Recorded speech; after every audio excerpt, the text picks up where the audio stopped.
And Charlie knew that if Carlton had, in fact, set all of this up, Marla would never speak to him again. Their happy reunion was over. "Yes," Clay said. "I know, but he doesn't see it that way." He took a sip of cocoa, searching for words. "The twins, they had totally different personalities. Sean was this outgoing, cheerful guy. He was on the debate team. He played soccer, for goodness sake. Carlton had never gotten near a sports game without being forced. I don't know how he kept it up." "Still," Marla said, but she sounded less convinced. "The worst part was," Clay went on, talking more to himself now than to the teenagers. "Sean had a girlfriend. She really liked him, too, but he was just playing the part. Poor girl had been dating a guy who didn't even exist. I think he was surprised when he realized how upset people were. He gets carried away and just assumes everyone is having as much fun as he is." Charlie looked at John, and he met her glance anxiously. "We don't know each other. Not really."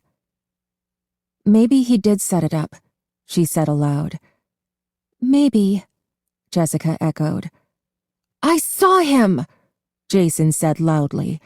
Before anyone could respond, he stormed out of the room, disappearing through a doorway. Marla stood automatically and moved to follow him, but Clay put up a hand. "Let him go," he said. "He needs some time to himself. And I want to talk to the rest of you." He set his mug down and leaned forward.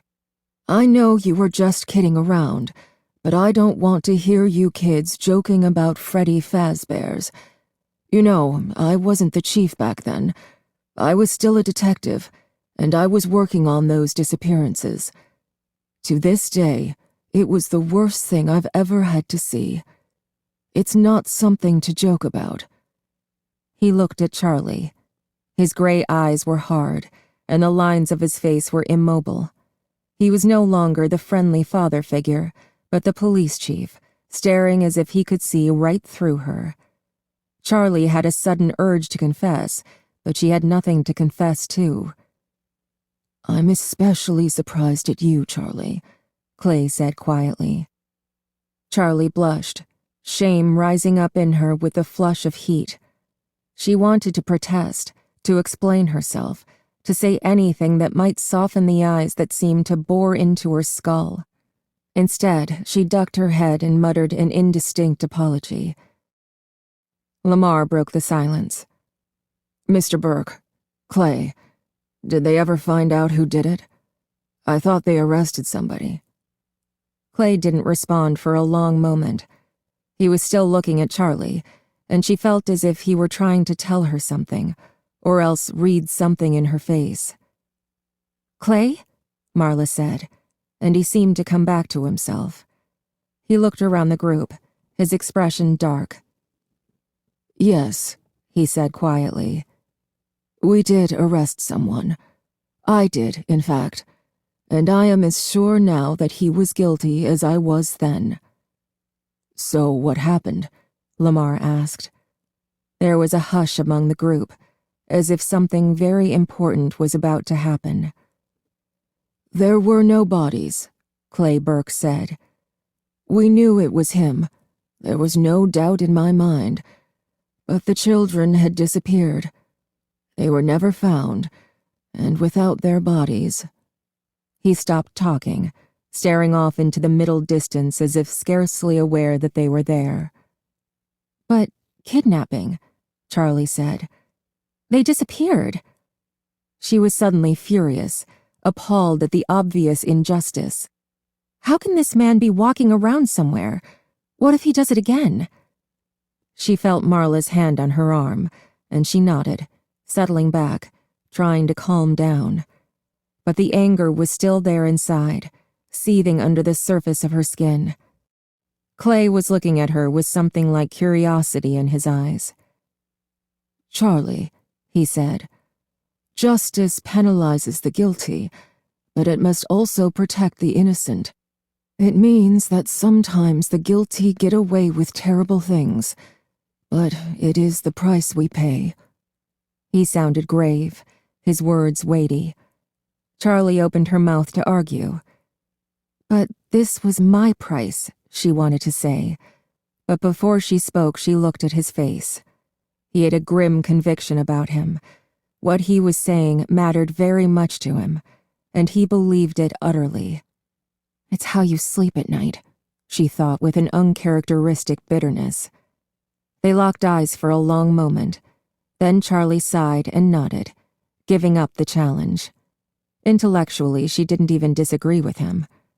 Clay sat up suddenly in his chair.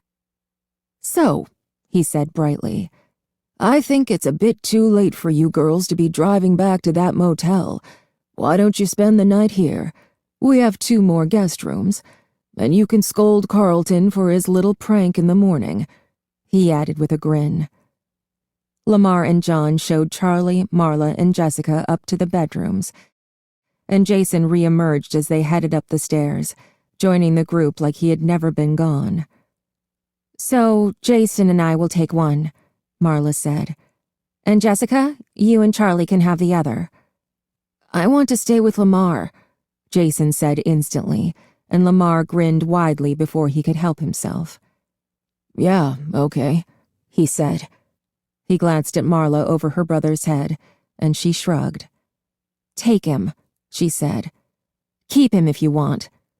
So that means someone gets her own room," she went on. "Or we could all stay together. I know everything is fine, but I kind of feel like we should stay together." She was voicing Charlie's precise thoughts from only a little while before, but now Charlie jumped in. "I'll take the other room," she said. Marla gave her a dubious look, and even John looked a little surprised, but Charlie just looked at them and said nothing. When the door closed behind her, Charlie sighed with relief. She went to the window. It was as she imagined, nothing in view but the trees. The house seemed completely isolated, though she knew that the driveway and the road were just on the other side. From outside, she could hear nocturnal birds and the rustling of other, larger creatures on the ground below. She felt suddenly restless, wide awake. Looking out the window, she almost wanted to go outside, to slip into the woods and see what they concealed.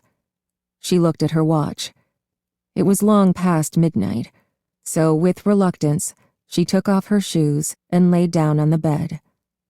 It was, like everything else in Carlton's house, well worn, the kind of furniture only owned by people who have been wealthy for generations, whose ancestors could afford things of such high quality that they lasted for 100 years.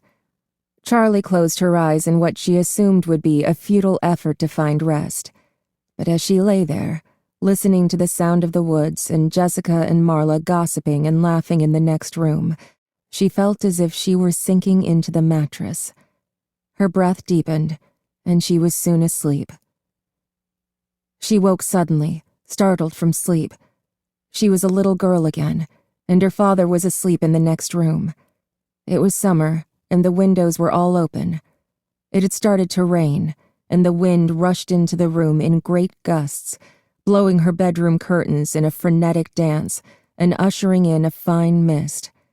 But that was not why she awoke. There was something in the air, something unshakable that gripped her. Something was very wrong.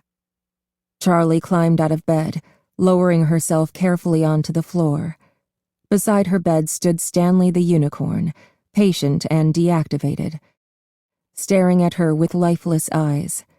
She patted his nose, as if giving him comfort might bring it to her as well. Quietly, she snuck past him and out into the hallway, uncertain what compelled her. She crept down the hallway, past her father's room to the stairs, and ducked down beside the wooden banister as if its open slats could protect her from anything at all. She held fast to it as she made her way down the staircase, letting the rail take her weight as she avoided the boards that creaked. One by one, she took the steps. It felt like ages, like years might pass before she reached the bottom, and when she arrived, she might be an old woman, Her whole life spun out in the descent of these stairs. At last, Charlie reached the end of the stairs, and she looked down to see that she had changed. Her body was no longer small, nightgown-clad and barefoot, but her teenage body, tall, strong, and fully clothed. When she straightened from her fearful crouch, she stood taller than the banister, and she looked around at her childhood home, startled. "This is me," she thought.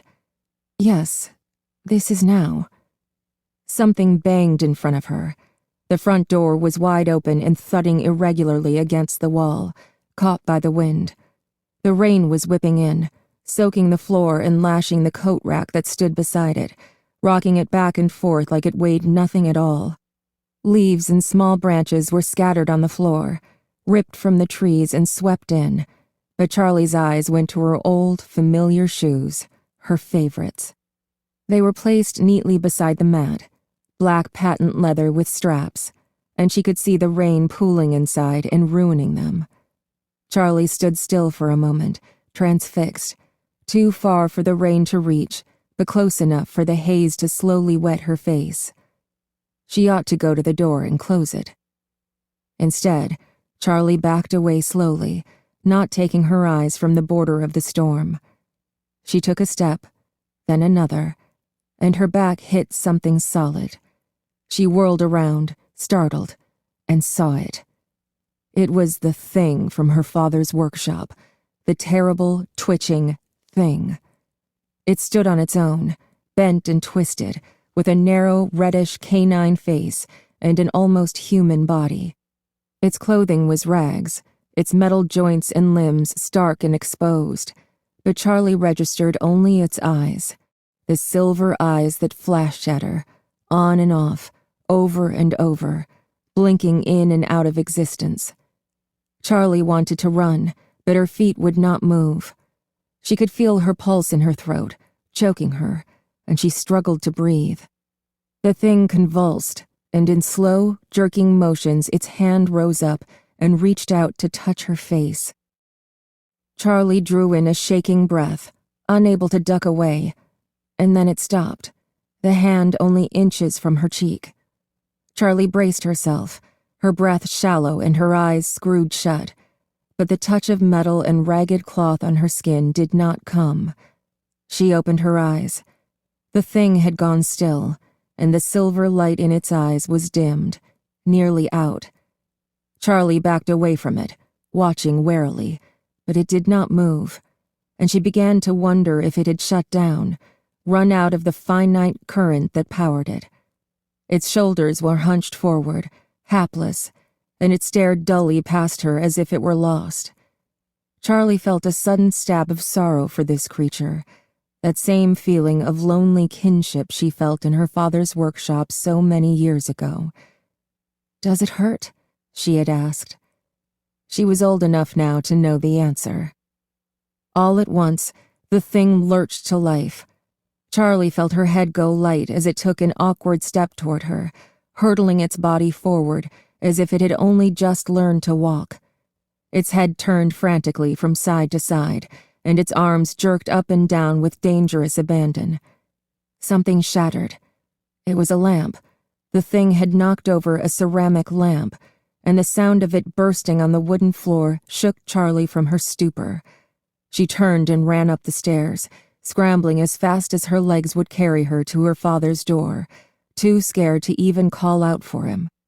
As she clambered up the steps, some small part of her realized that they were too big, that she was nearly on all fours, tripping barefoot over the hem of her nightgown. She was a little girl again, she realized in a bursting moment of awareness.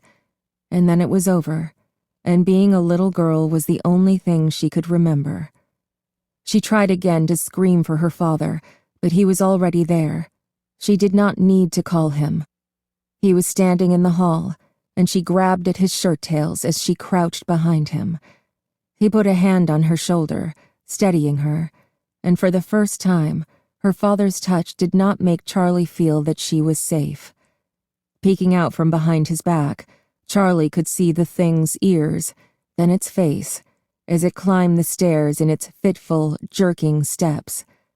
Her father stood calm, watching it, as it climbed the final stair, and then Charlie's father grasped her hand and disentangled it, gently forcing her to let him go. He went forward to meet the thing in large, even strides, but as he reached out to it, Charlie could see that his hands were shaking. He touched the thing, put his hands on either side of its face for a long moment, as if he were caressing it. And its limbs stopped, head still moving gently from side to side. It looked almost bewildered, as if it, too, had awakened to something strange and frightening. Charlie's father did something she could not see, and the thing stopped moving. Its head drooped, defeated, and its arms fell to its sides. Charlie backed up toward her room, feeling her way along the wall behind her, not daring to look away from the thing until she was safely behind her door. As she looked out one last time into the hallway, she could just barely see the glint from its eyes, cast down at the floor. Suddenly, the little silver lights flickered. The head did not move, but in a slow, calculated arc, the eyes swung to meet Charlie's gaze.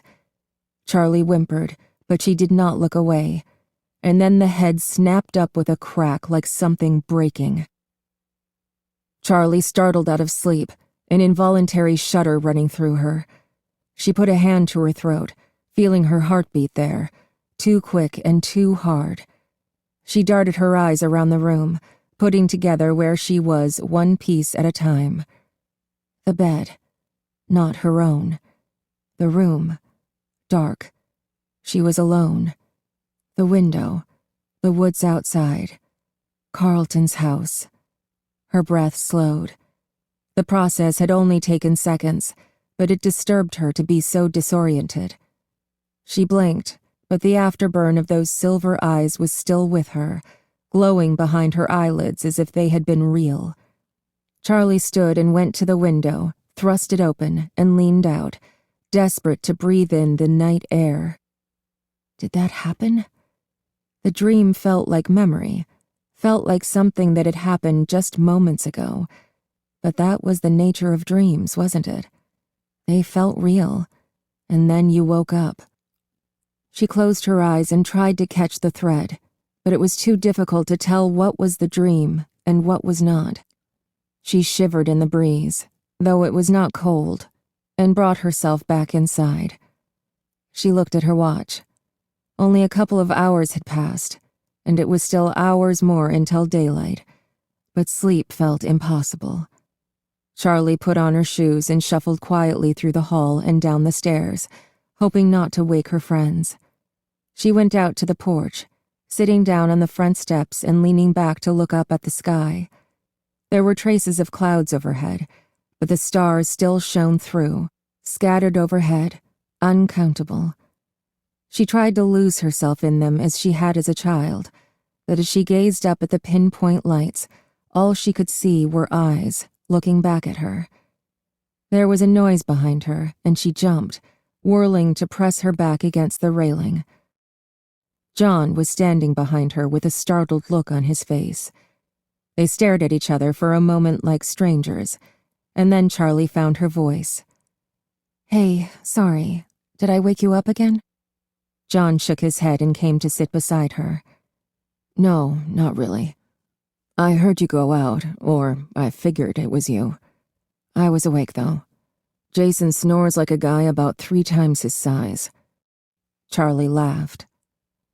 "I had a weird dream," she said. John nodded, waiting for her to go on, but she did not.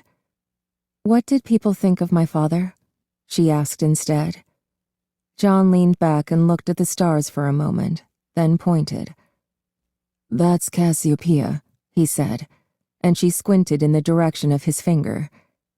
"It's Orion," she corrected. "John, I'm serious. What did people think about him?"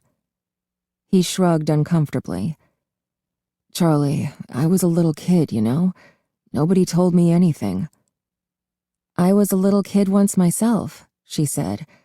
"Nobody tells you anything, but they talk in front of you like you're not there. I remember your mom and Lamar's mom talking, making bets on how long Marla's new stepdad would stick around. What did they come up with? John said, amused. Your mom was banking on 3 months. Lamar's mom was more optimistic, Charlie said, grinning, but then her face grew serious again. I can tell you know something, she said quietly, and after a moment he nodded. Some people thought he did it, yeah, he admitted. What? Charlie was aghast. She stared at him, eyes wide, scarcely breathing. They thought what? John glanced at her nervously. I thought that's what you were asking, he said.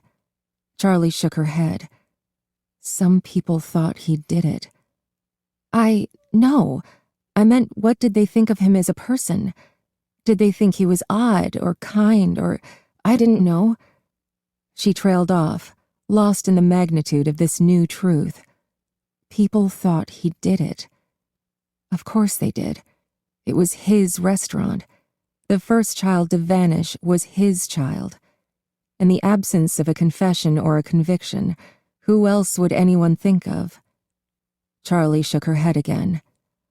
Charlie, John said hesitantly. I'm sorry. I just assumed. You must have known people would think that, though. If not then now. Well, I didn't, she snapped. She felt a hollow satisfaction when he drew back, hurt. She took a deep breath. I know it sounds obvious, she said in more even tones, but it just never, ever occurred to me that anyone would think he was responsible. And then afterward, after he committed. But that would have only reinforced their suspicions, she realized as she said it. People thought it was because of the guilt, John said, almost to himself. It was. Charlie felt anger welling up inside her, the dam about to break, and she held it back, biting off words in short, sharp bursts. Of course he felt guilt. It was his restaurant, his life's work, his creations, and it was all turned into a massacre. Don't you think that's enough? Her voice sounded vicious, even to her own ears. Apologize, she thought, but she ignored it. People thought he did it. He wouldn't. He couldn't.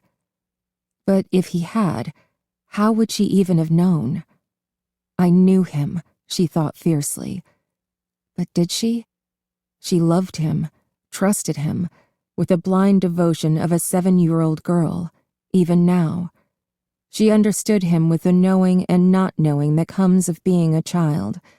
When you focus on your parent as if they are the center of the earth, that thing on which your survival depends, only later do you realize their flaws, their scars, and their weaknesses. Charlie had never had the dawning moments of realization as she grew older that her father was only human. She had never had the chance. To her, he was still mythic, still larger than life, still the man who could deactivate the monsters. He was also the man who made them. How well did she really know him? The rage was gone, had ebbed back to wherever it rose from, and she was empty of it, her insides dry and vacant. She closed her eyes and put a hand to her forehead. I'm sorry, she said, and John touched her shoulder for a brief moment. Don't be, he said. Charlie put her hands over her face. She did not feel like crying, but she didn't want him to see her face. She was thinking of things that were too new, too awful, to think in front of someone else. How would I have known if he did? Charlie? John cleared his throat and repeated her name. Charlie, you know he didn't do it, right? Mr. Burke said they knew who did, but they had to let him go. He got away with it, remember? Charlie didn't move, but something like hope stirred inside her. It wasn't him, John said again, and she looked up. Right, of course it wasn't, she whispered. Of course it wasn't him, she said at a normal pitch. Of course not, he echoed. She nodded, bobbing her head up and down like she was gathering momentum. I want to go back to the house one more time, she said. I want you to come with me. Of course, he said. She nodded again, then turned her face back up to the sky. Chapter 8. Charlie! Someone was at the door, knocking loud enough to rattle the old hinges. Charlie roused slowly, her eyes sticky with sleep, but this time at least she knew where she was. She had left the window open, and now the air coming in had a fresh, heavy smell. It was the scent of coming rain, mossy and rich. She got up and looked out the window, inhaling deeply. Unlike most of the world, the woods outside looked almost the same in the morning as they had in the dark. Charlie and John had gone back to bed soon after they finished talking. John had looked at her like there was more he wanted to say, but she had pretended not to notice. She was grateful to him for being there, for giving her what she needed without having to ask, because she would never have asked. Charlie! The banging came again, and she gave in. I'm up, Marla, she shouted back. Charlie! Now Jason was joining in the game, knocking and rattling, and Charlie groaned and went to the door. I said I'm up, she said, mock glaring out at them. Charlie! Jason shouted again, and this time Marla shushed him. He grinned up at Charlie, and she laughed and shook her head. Believe me, I'm awake, she said. Marla was fully dressed, her hair a little damp from the shower, and her eyes were bright and alert. Are you always like this? Charlie said, her grumpiness only half invented. Like what? Chipper at 6 a.m, she said, and rolled her eyes at Jason, who copied her, happy to be included. Marla smiled brightly. It's 8. Come on, there's been talk of breakfast. Has there been talk of coffee? Charlie followed Marla and Jason down the stairs to the kitchen, where she found Lamar and John already seated around a high, modern-looking wood table. Carlton's father was at the stove, making pancakes. It smells like rain, Charlie said, and Lamar nodded. There's a thunderstorm coming, he said. It was on the news earlier. He told us. He jerked a thumb at Clay. It's a big one, Clay exclaimed in response. We're supposed to leave today, Jason said. We'll see, Marla said. Charlie, Clay cried, not taking his eyes off his work. 1, 2, or 3? 2, Charlie said. Thanks. Is there coffee? Help yourself. Mug's in the cupboard, Clay said, gesturing to a full pot on the counter. Charlie helped herself, waving off offers of milk, cream, half and half, sugar or fake sugar. Thanks, she said quietly as she settled herself beside Lamar, meeting John's eyes briefly. Did Carlton come in? Lamar shook his head, a tight jerk to the side. He hasn't turned up yet, Clay said. Probably isn't awake yet, wherever he is. He placed a full plate in front of Charlie, who dug in, not realizing how hungry she was until she was already chewing. She was about to ask where Carlton was likely to be when Jessica appeared, yawning, her clothes unrumpled, unlike Charlie's. You're late, Marla teased, and Jessica stretched elaborately. I don't get out of bed until the pancakes are ready, she said, and with impeccable timing, Clay slapped one onto a plate, fresh off the pan. Well, you're just in time, he said. Suddenly, his expression changed, wavering somehow between apprehension and relief. Charlie turned in her seat. There was a woman standing behind her, dressed in a gray skirt suit, her blonde hair shellacked against her head as if she were a plastic toy. Are we a Waffle House now? She asked. She looked around the kitchen briefly. Pancakes, Jessica corrected, but no one responded. Betty, Clay cried. You remember the boys? And this is Charlie, Jessica, and Marla. And Jason. He pointed to each in turn, and Carlton's mother gave each of them a nod, like she was tallying them up. Clay, I have to be in court in an hour. Betty's the DA for the county. Clay went on as if he had not heard her. I catch the crooks, she puts him back out on the streets.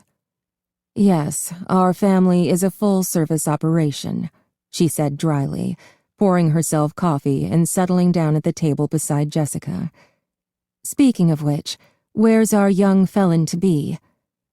Clay hesitated. Another one of his pranks, he said. He'll be back home later, I'm sure. Their eyes met, and something private passed between them.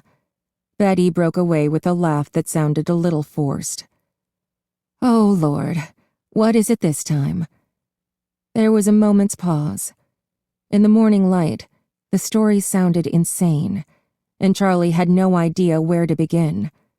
With a nervous clearing of his throat, Lamar started to explain. We went up to the mall construction site to go see what was left of Freddy Fazbear's. At the name, Betty's head jerked up, and she gave a quick nod. Go on, she said, her voice suddenly cold and clipped. Lamar explained awkwardly, and Marla and Jason jumped in with details.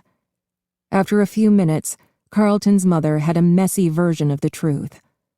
As she listened, her face hardened until it looked like plaster. She was a statue of herself. She shook her head as they finished. Small, rapid movements, and Charlie thought she looked like she was not just trying to deny what they were saying, but to shake the knowledge entirely from her mind. You have to go get him, Clay, right now, she demanded. Send someone. How could you wait all night? She set her coffee on the table more forcefully than she should have, spilling a little, then went to the phone and started dialing. Who are you calling? Clay said, alarmed. The police, she snapped. I am the police. Then why are you here instead of finding my son? Clay opened and closed his mouth helplessly for a moment before finding his bearings. Betty, it's just another joke. Remember the frogs? She set the phone back on its hook and turned to face him, her eyes smoldering. Charlie could suddenly see her standing righteous before a jury, wreaking the wrath of the law. Clay? Her voice was low and steady, a dangerous calm. How could you not wake me up? How could you not tell me this? Betty, you were asleep. It's just Carlton being Carlton. I didn't want to disturb you. Did you think I would be less disturbed when I woke up and found him missing? I thought he would be back by now, Clay protested. This is different, she said with finality. It's Freddy's. I don't understand Freddy's. I know what happened there, what happened to those kids, he retorted. I don't understand. For goodness sake, Betty, I saw Michael's blood, streaked across the floor where he was dragged from. He stopped, realizing too late that he was surrounded by the teenagers. He looked around at them, near panic, but his wife had not noticed, or, Charlie thought, she just did not care. Well, you didn't see him, Betty snapped. Do you remember what you told Carlton? Be tough, be brave, little soldier. So he was brave. He was a little soldier for you. He was shattered, Clay. He had lost his best friend, had Michael snatched away right in front of him. Let me tell you something, Chief. That boy has thought about Michael every single day of his life for the last 10 years. I have seen him stage jokes so elaborate they deserve to be mounted as performance art pieces. But there is no way on earth that Carlton would desecrate Michael's memory by making Freddy's a joke. Call someone right now. Clay looked slightly shocked. But he gathered himself quickly and left the room. Charlie heard a door slam shut behind him. Betty looked around at the teenagers, breathing hard as if she had been running. "Everything is going to be fine," she said tightly. "If he is trapped in there, we will get him out. What do you kids have planned for the day?" The question was inane, as if they were all going to hang out at the park or go to a movie while Carlton might be in danger. "We were supposed to leave today," Marla said. "Obviously we won't," Lamar said hastily, but Betty did not seem to be listening to them.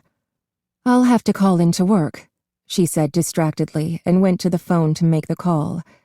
Charlie looked at John, who jumped to the rescue. "We were going to go to the library," he said. "We had some things we wanted to investigate, research." He blushed faintly when he said it, and Charlie knew why.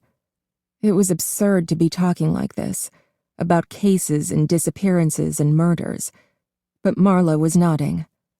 "Yeah, we'll all go," she said, and Charlie's heart sank. There was no reason she couldn't just tell them all that she wanted to go back to her old house, just her and John. No one would be hurt. But that wasn't the problem. Even sharing the knowledge felt too much like exposure. Carlton's mother hung up the phone, done with her call. "I hate this," she announced to the room in general, her careful, controlled voice almost shaking. "I hate this." Charlie and the others jumped in unison, startled by the sudden outburst. "And now, like always, I get to sit here by myself, hoping and praying that everyone will be okay." Charlie looked at Marla, who shrugged helplessly. Lamar cleared his throat nervously. "I think we'll stick around for another day," he said. There was a pause, then Marla and Jessica jumped in to help. "Yeah, traffic is crazy out there," Jessica said, high-pitched and forced. "Yeah, and also because of the storm. And it's not like we're going to have fun knowing he's missing," Marla said. "I guess you're stuck with us." Jessica flashed an anxious smile at Carlton's mother, who did not seem to register it. "Come on," John said before anyone else could speak. He and Charlie hurried out of the house and got into the car. Charlie heaved a sigh of relief as she started the engine. "That was awful," she said. "Yeah." He gave her a worried look. "What do you think about Carlton?"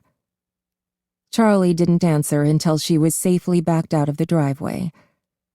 "I think his mom is right," she said, pulling into gear. "I think last night we all let ourselves believe what we wanted to believe." Officer Dunn pulled to a stop in the mall parking lot, responding to Chief Burke's order to return. In the light of day, it was just an abandoned construction site, an ugly blemish on the flat desert landscape. "You can't tell from looking if it's being built up or torn down," Dunn thought. "Can't tell creation from destruction at a distance." He liked the phrase. He turned it over in his head for a moment, staring at the place. On impulse, he radioed dispatch. "Hey, Nora," he said. "Done?" she answered crisply. "What's going on?" "Back at the mall for another look," he said. "Ooh, bring me back a soft pretzel," she teased. He laughed and broke the connection. As he walked briskly through the mall, Dunn was at least grateful the children were not there this time. As the youngest member of the Hurricane Police Department, Dunn always took care to think of teenagers as children, even though he knew how small the gap between them was. If he could bring them to believe he was a responsible adult, hopefully at some point he would believe it too. Dunn flipped on his flashlight as he reached the entrance to the narrow alleyway that led to Freddy Fazbear's. He swept the beam up and down the walls ahead of him, but the alley was empty of life. He took a deep breath and went in. Dunn kept to the wall, his shoulder brushing lightly against the rough brick as he tried to avoid the puddles that pooled beneath leaky pipes. The bright beam of his flashlight illuminated the alley almost as well as overhead bulbs, but somehow the light was not comforting. It only made the place look stark and grim, the shelves of tools and rejected paint cans now woeful and exposed. As he moved toward the door to the restaurant, something tiny and cold landed on his head, and he startled, swinging his light up like a weapon and pressing his back against the wall as defense against the threat. Another cold drop of water landed on his cheek. He took deep breaths. When at last he reached the outer door to the restaurant, the shelf that had blocked it was gone. The chains that had seemed so permanently fixed in place were hanging loose, and the door was cracked open slightly. The immense, rusted padlock lay in the dirt, its shackle hanging open. Dunn kicked it away from the door. He dug his fingers into the gap, prying until he could get a grip on it, then pulled at the door with both hands until it screeched open wide enough for him to enter. He crept down the inner passage with his light held out in front, hugging the wall tight to one side. The air seemed to change as he moved closer to the interior of the restaurant, and Dunn felt a crawling chill that penetrated his uniform and fed his growing anxiety. "Don't freak out, Dunn," he said out loud, then felt instantly foolish. He reached the main dining area and stopped, sweeping the light over each wall in turn. The light seemed dimmer inside, swallowed by the space. The room was empty, but it was just as he remembered from when he was a kid. He had been 10 when the tragedies started, 11 when they ended. His birthday party was supposed to be at Freddy's, but after the first disappearance, his mother had canceled it, invited his friends to his house, and hired a clown, which proved equally terrifying. Smart move, Mom, Dunn thought. The beam played over the little carousel, which he had never ridden, claiming he was too old for it. Just before the beam of light reached the stage, Dunn stopped, swallowing hard. The rabbit took him, the kid had said. Dunn shook himself and played the light across the stage. The figures were there, just as he remembered, and, unlike the carousel, they did not seem diminished in size. They were exactly as he recalled, and for a moment an almost painful nostalgia swelled in his chest. As he gazed at them, remembering, he noticed that their eyes were all fixed oddly forward, like they were watching something on the far side of the room. The flashlight trained in front of him. Dunn approached the stage until he was standing only a few feet from it, and he stared up at each of the animals in turn. Bonnie was holding his guitar jauntily, as if he might begin strumming whenever the mood struck him, and Chica and her cupcake seemed to be sharing some arcane secret. Freddy, with his microphone, stared out into the distance, unblinking. Something moved behind him, and Dunn whirled around, his heart racing. The flashlight found nothing, and he swept it nervously from side to side, revealing only empty tables. He glanced back nervously at Bonnie, but the rabbit was still frozen in his own inscrutable reverie. Dunn took shallow breaths, holding himself completely still, and listened. His senses kicked into high gear with adrenaline.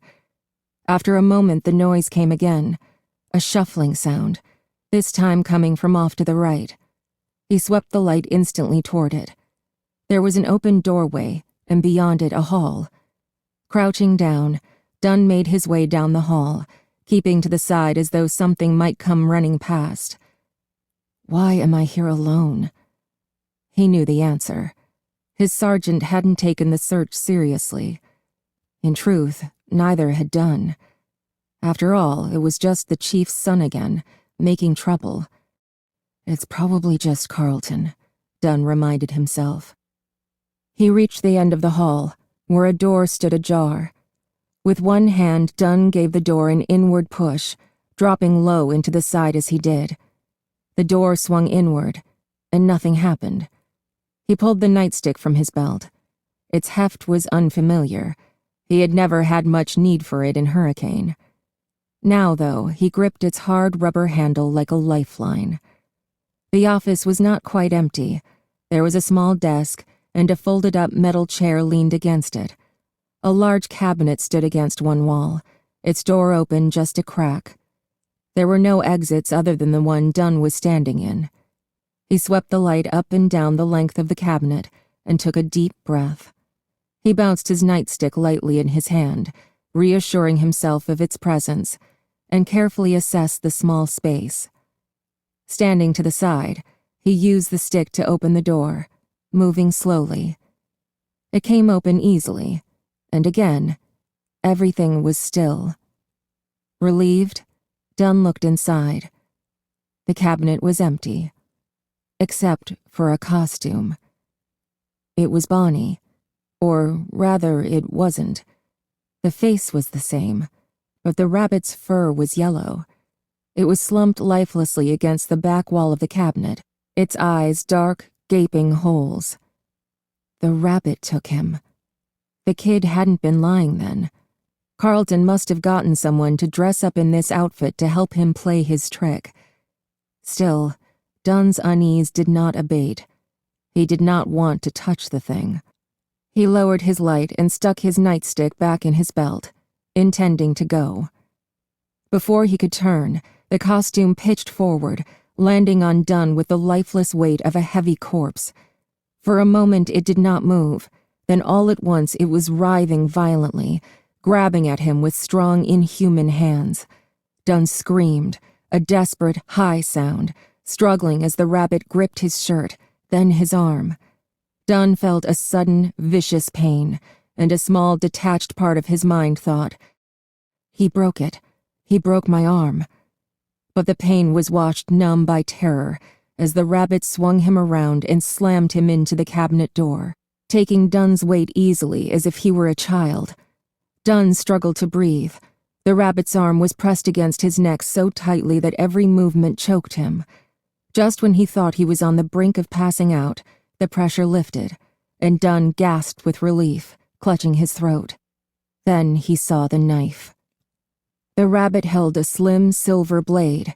Its big, matted paws should have been too clumsy, but Dunn knew as he stared down at it that the rabbit had done this before, and would easily do it again. Dunn screamed, an indistinct shriek. He had no hope that he would be heard. It was only a guttural, despairing noise. He breathed deep and did it again, a bestial sound, his whole body vibrating with it, as if this could somehow be defense against what happened next. The knife went in. Dunn felt it tear through skin and muscle, felt it sever things he could not name to plant itself deep in his chest. As he seized with pain and terror, the rabbit pulled him close, almost in an embrace. Dunn's head went light. He was losing consciousness. As he looked up, he could see 2 rows of smiling teeth, horrid and yellow, the costume peeling at the edges of the mouth. The 2 gaping holes for eyes looked down at him. They were dark and hollow, but the creature drew near enough that Dunn could see smaller eyes peering back at him from deep within the mask. They held Dunn's gaze patiently. Dunn felt his legs go numb, his vision clouding. He wanted to scream again, to somehow voice his final outrage, but he could not move his face, could not raise the breath to cry out. The rabbit held him upright, supporting his weight, and its eyes were the last thing Dunn ever saw. Charlie unlocked the front door to her old house and looked back down the front steps. "You coming?" John was still standing on the bottom step, staring up at the house. He shivered a little before hurrying to join her. "Sorry," he said sheepishly. "I just had a weird feeling for a second." Charlie laughed without much humor. "Just for a second?" They went inside, and John stopped again, looking around the front room like he had just stepped into a sacred place, somewhere that merited a humbling pause. Charlie bit her tongue, trying not to be impatient. It was how she had felt as well. She might have felt that way now if she were not overwhelmed by a sense of urgency, the feeling that the answer to everything, the answer to how to get Carlton back, must be somewhere in this place. Where else could it possibly be? "John," she said, "it's okay. Come on." He nodded and followed her up the stairs to the second floor. He stopped again briefly halfway up, and Charlie saw his eyes fixed on the dark stain that marred the wood floor of the living room. He began to say, then swallowed it and started over. Is Stanley still there? Charlie pretended not to notice the lapse. You remember his name? She said instead, grinning. John shrugged. Who doesn't love a mechanical unicorn? Yeah, he's still there. All the toys still work. Come on. They hurried the rest of the way to her room. John knelt down beside the unicorn and pressed the button that set him on his track, watching raptly as he made his squeaky way around the room. Charlie hid a smile behind her hand. John was watching intently, his face serious as if something very important were happening. For a moment he looked just like he had so many years ago, his hair falling into his face, his whole attention fixed on Stanley like nothing in the world was more important than this robotic creature. Suddenly his attention was called upward, and his face lit up as he pointed. Your big girl closet. It's open, he exclaimed, getting back to his feet and approaching the tallest of the 3 closets, which was hanging open slightly. He pulled it open all the way, then leaned in, finding it empty. So, what was in it all those years? He asked. Not sure, Charlie said with a shrug. I sort of remember Aunt Jen bringing me back at some point, but I could be wrong. Maybe it was full of clothes that I was finally big enough to wear. Aunt Jen was always thrifty. Why spend money on new clothes if you don't have to, right? She smiled. John glanced briefly at the smaller closets, but he left them alone. I'm going to see if I can find any photo albums or paperwork, Charlie said, and she nodded absently as Stanley rattled back to his starting point. As she left the room, she heard him starting up again, making another round on the track. The room that had been her father's was next to Charlie's. It was at the back of the house, and it had too many windows. In the summer it was too hot, and in the winter the cold dribbled in like a persistent leak, but Charlie had known without being told why he used it. From here you could see the garage and his workshop. It had always made sense to Charlie. That was his place, like a part of him always lived there, and he did not like to be too far away from his touchstone. A wave from her dream came to her for a moment. Not even an image, just a strange, evocative gesture of memory. She frowned, looking out the window at the closed, silent garage door. Or maybe he just wanted to be sure nothing got out, she thought. She broke away from the window, shrugging her shoulders and shaking her hands, sloughing off the feeling. She looked around the room. Like her own, it was all but untouched. She did not open the drawers to his dresser, but for all she knew, it might still have been filled with shirts and socks, clean, folded, and ready to wear. His bed was made crisply, covered in the plaid blanket he used as a bedspread after Charlie's mother left, when there was no one to insist on white linen. There was a large bookcase against one wall, and it was still stuffed with books. Charlie went over and began scanning the shelves. Many were textbooks, engineering tomes whose titles meant nothing to her, and the rest were nonfiction, a collection that would have seemed eclectic to anyone who did not know the man. There were books on biology and anatomy, some on human beings and others on animals. There were books about the history of the traveling carnival and of the circus. There were books about child development, about myths and legends, and about sewing patterns and techniques. There were volumes that claimed to be about trickster gods, about quilting bees, and about football cheering squads and their mascots. On the very top shelf were stacks of file folders, and the bottom shelf was empty except for a single book, a photo album, leather-bound and as pristine as time and dust could allow. Charlie grabbed it, and it stuck for a moment, almost too tall for the low shelf it had been given. After a minute it came free, and she headed back to her bedroom, leaving the door open with the sudden sense that if it closed, she might never get back in, John was sitting on the bed when she returned, looking at Stanley with his head tilted to the side. "What?" Charlie said, and he looked up, still pensive. "I was wondering if he's been lonely," he said, then shrugged. "He's got Theodore," Charlie said, pointing to the stuffed rabbit with a smile. "It's Ella who's all alone in the closet. Watch." She placed the album beside John on the bed and went to its foot, then turned the wheel that set Ella on her track. She sat down beside him, and they watched together, spellbound as of old, as the little doll came out in her crisp, clean dress to blankly offer tea. Neither of them spoke until the smallest closet door closed behind her. John cleared his throat. "So, what's in the book?" "Photos," Charlie said. "I haven't looked at them yet." She picked up the album and opened it at random.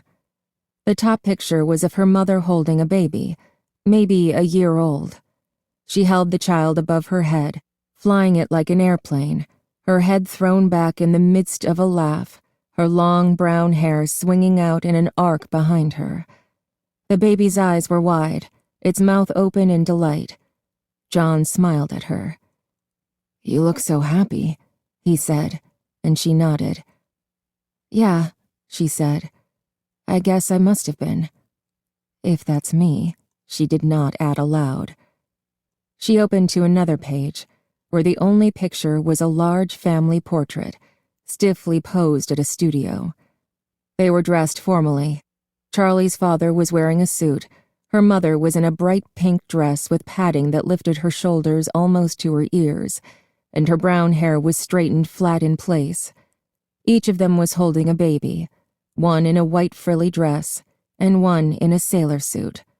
Charlie's heart skipped, and beside her she heard John take a sharp, quick breath.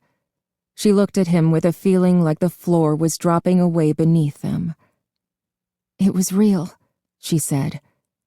"I didn't imagine him." John said nothing in response, just nodded. He put a hand on her shoulder briefly, and then they turned back to the photo album. "We all looked so happy," Charlie said softly. "I think you were," John said. "Look, you had such a goofy smile." He pointed, and Charlie laughed. The whole book was like that. The first memories of a happy family who expected there to be many more. They were not arranged chronologically, so Charlie and Sammy appeared as toddlers, then as newborns, then at various stages in between. Except on formal occasions when Charlie was put into a dress, of which there seemed to be few, it was impossible to tell which baby was which.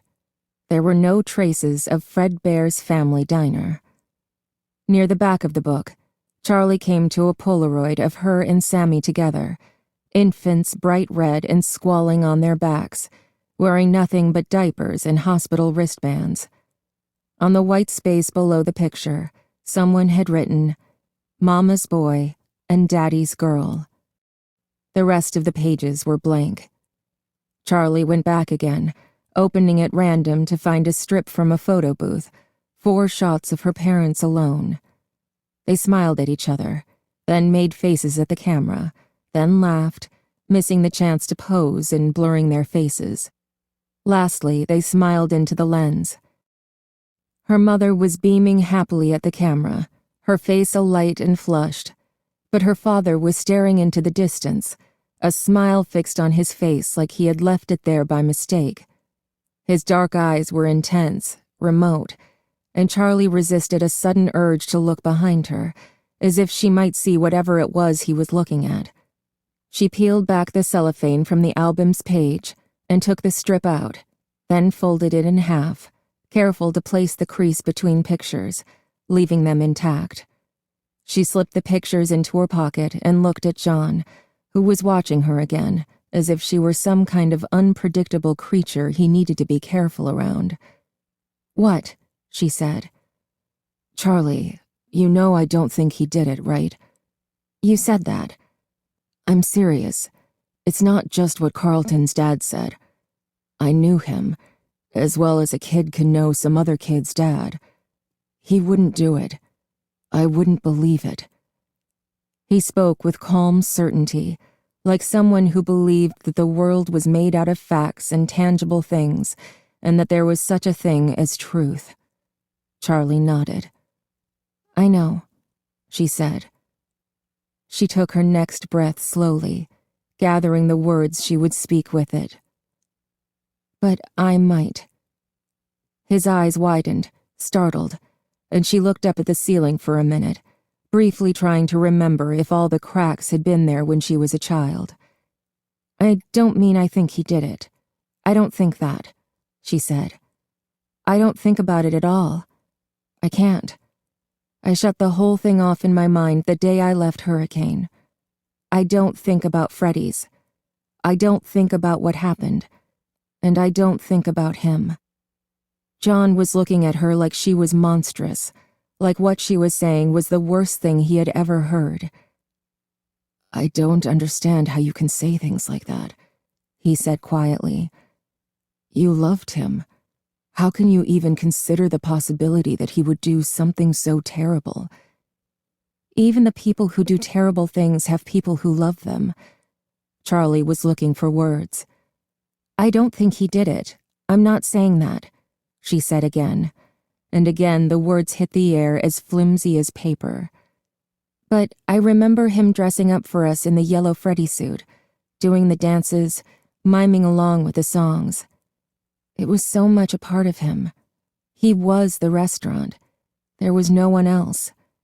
And he was always so distant, like in that picture. There was always something else going on beneath the surface. It was like he had a real life and a secret life, you know?" John nodded and looked about to speak, but Charlie rushed on before he could. "We were the secret life. His real life was his work. It was what mattered. We were his guilty pleasure, the thing he got to love and sneak away to have time with, something he kept hidden away from the dangers of what he did in his real world. And when he was with us, there was always a part of him that was back in reality, whatever that was for him." Again, John opened his mouth, but Charlie snapped the photo album shut, stood up, and left the room. John didn't follow right away, and as she traversed the short hall to her father's bedroom, she could almost hear him making up his mind. Not waiting for him, she went to the bookshelf, wanting to get the book out of her hands, like maybe if it were closed up and put away, her mind, too, would return to its normal order. The book would not fit, and she dropped to her knees to get a better angle, trying to jam the thing back where it belonged, get it out of her hands. The shelf seemed to have shrunk, sunk down while she was gone, so that it could never be returned, never put right. With a cry of frustration, Charlie shoved the photo album in as hard as she could. The shelf rocked back and then forward, and a sudden mass of papers and file folders tumbled from above her. Charlie began to cry as pages drifted down around her, covering the floor like snow as she wept. Swiftly, John was there. He knelt down with her in the delicate wreckage, clearing papers away as quickly as he could without tearing them. He put a hand on her shoulder carefully, and she did not move away. He pulled her close and held her, and she hugged him back, gripping so tight she knew she must be hurting him, but she could not let go. She sobbed harder, as if being held, being contained, made it safe to let go. Long minutes passed. John stroked her hair, and Charlie still cried, her body shaking with the force of it, shuddering like she was possessed. She was not thinking of what had happened, not flitting from one memory to the next to mourn for them all.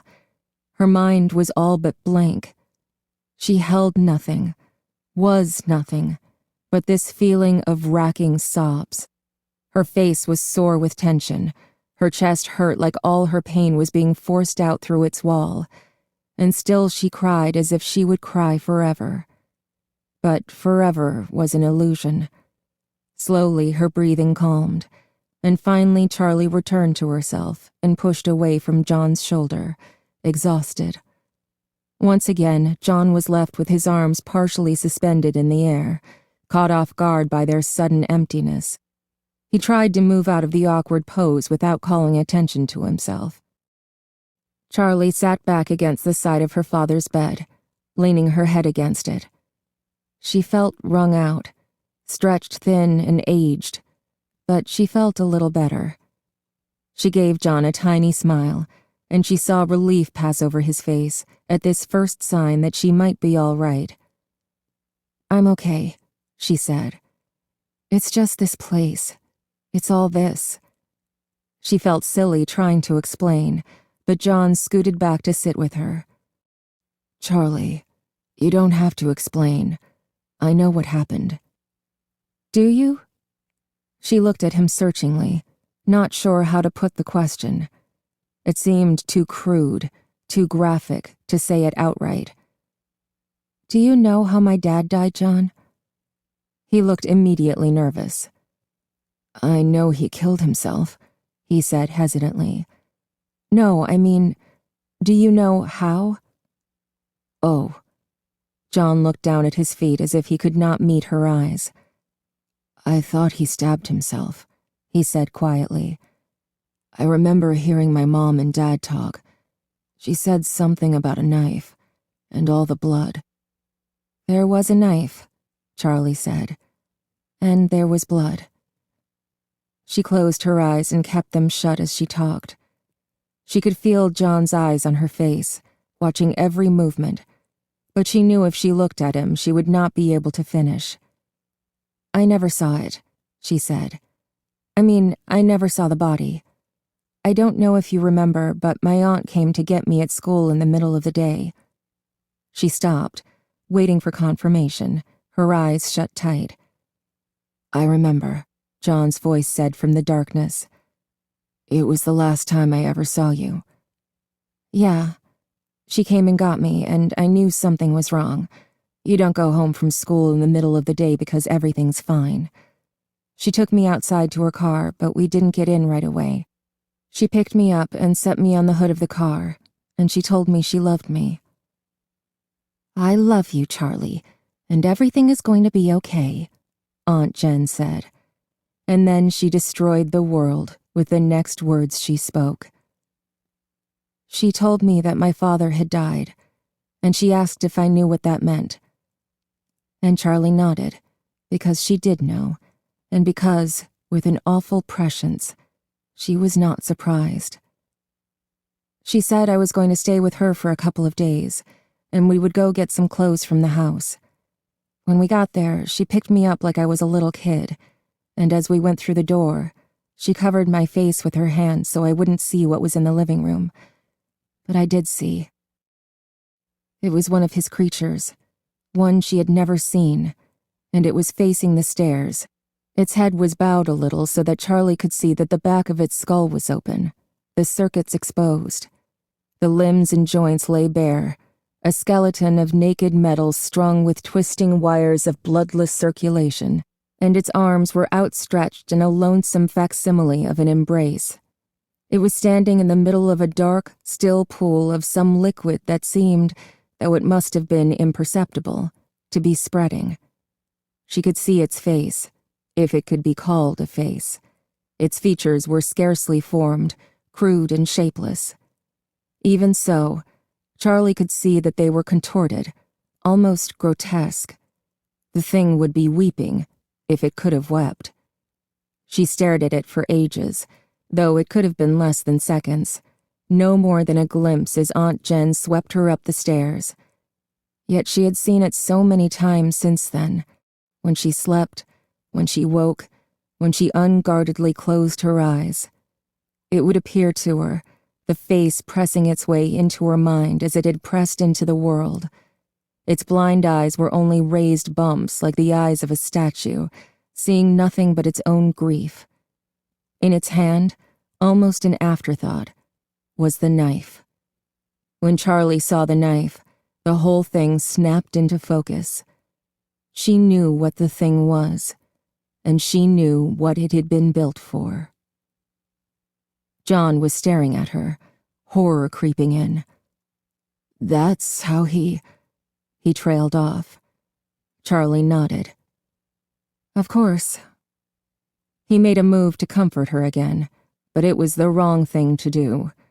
Without thinking, Charlie moved slightly, slipping out of reach, and his face fell. Sorry, she said quickly. Sorry. John shook his head quickly and turned to the jumble of papers on the floor. We should look through these. See if there's anything here, he said. Sure, she said brusquely, dismissing his attempts at reassurance. They began randomly. Everything had fallen in such a mess that there was no other way to begin. Most of the papers were engineering blueprints and pages of equations, incomprehensible to them both. There were tax forms, which John took up eagerly, hoping for information about Fred Bear's family diner, but he gave up with a sigh after 15 minutes, flinging the papers down. Charlie, I can't figure this out. Let's check through the rest, but I don't think puzzling at it is going to turn us into mathematicians or accountants. Stubbornly, Charlie kept picking through the papers, hoping for something she would understand. She picked up a sheaf of paper, trying to straighten the next stack, and a photograph fell out from the pile. John snatched it up. Charlie, look, he said, suddenly excited. She took it from his hand. It was her father, in his workshop, wearing the yellow Freddy Fazbear costume. The head was tucked under his arm, staring sightlessly into the camera, but Charlie's father was smiling, his face pink and sweaty as if he had been in the costume for a long time. Beside him was a yellow Bonnie. The yellow rabbit, Charlie said. Jason said there was a yellow rabbit. But your father is in the bear costume. The rabbit must be a robot, Charlie said. Look at the eyes, they're red. She peered closer.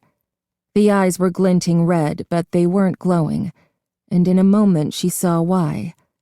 It's not red eyes, it's red eye. There's a person in there. So who is in the suit?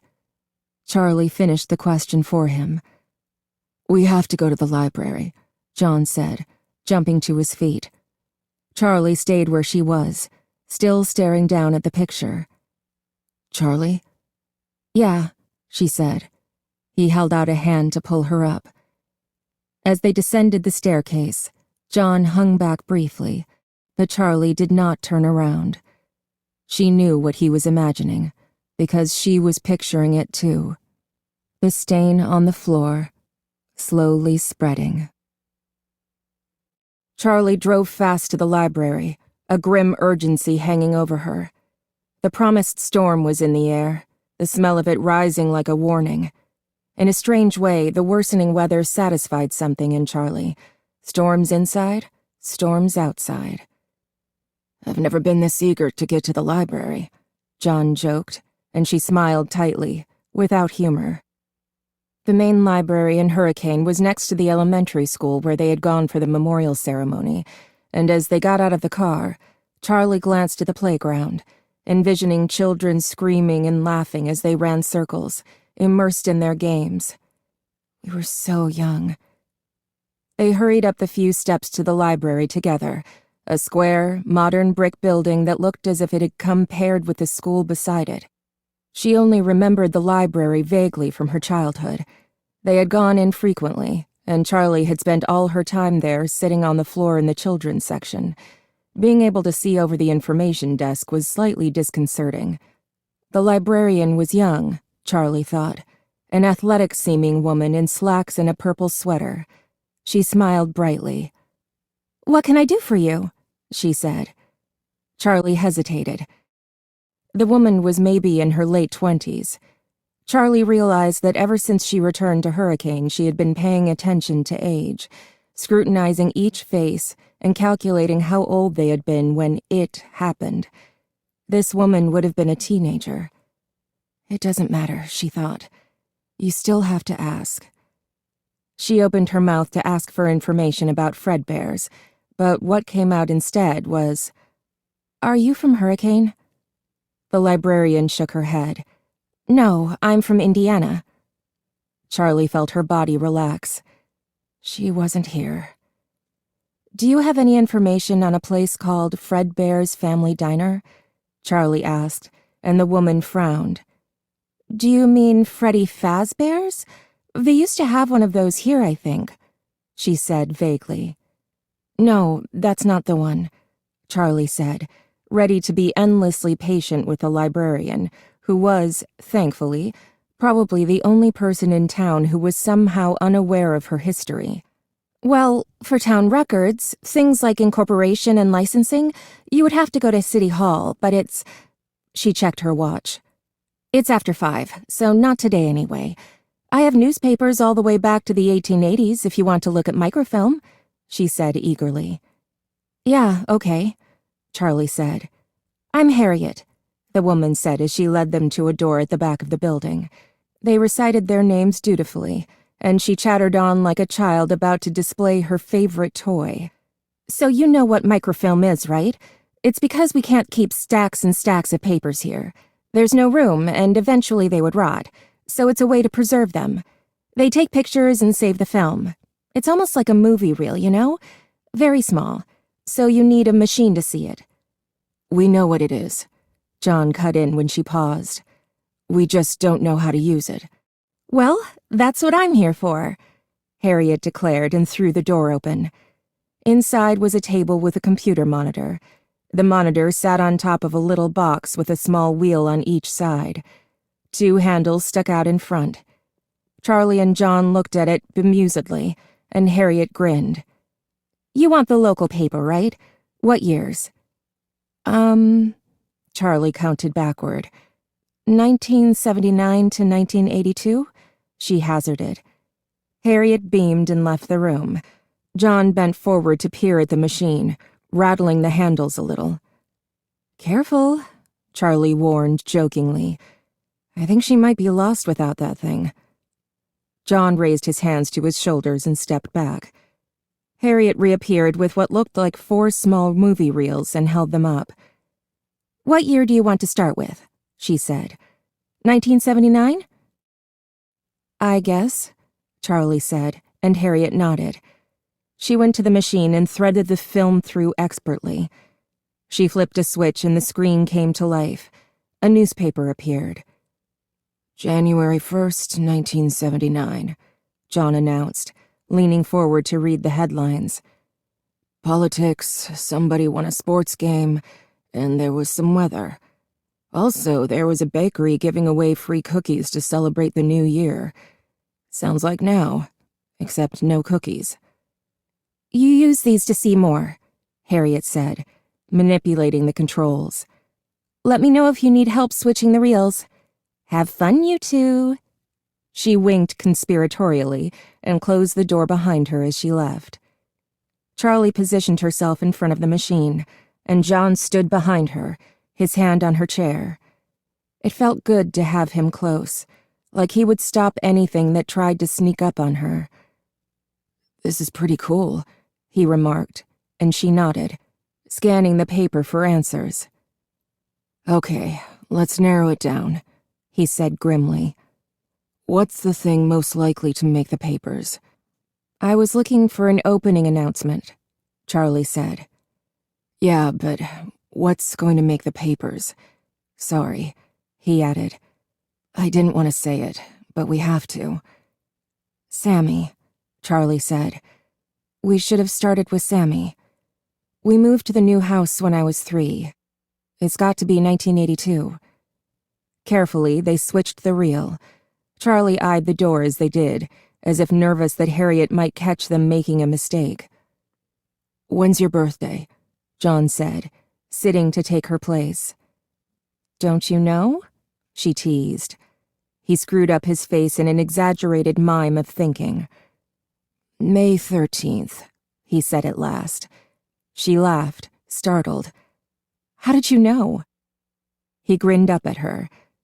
Because I know things, he said. But why does it matter? You remember being 3 when you moved, but you didn't turn 3 until May, so we knock out 5 months. Do you remember anything about the restaurant the night Sammy disappeared?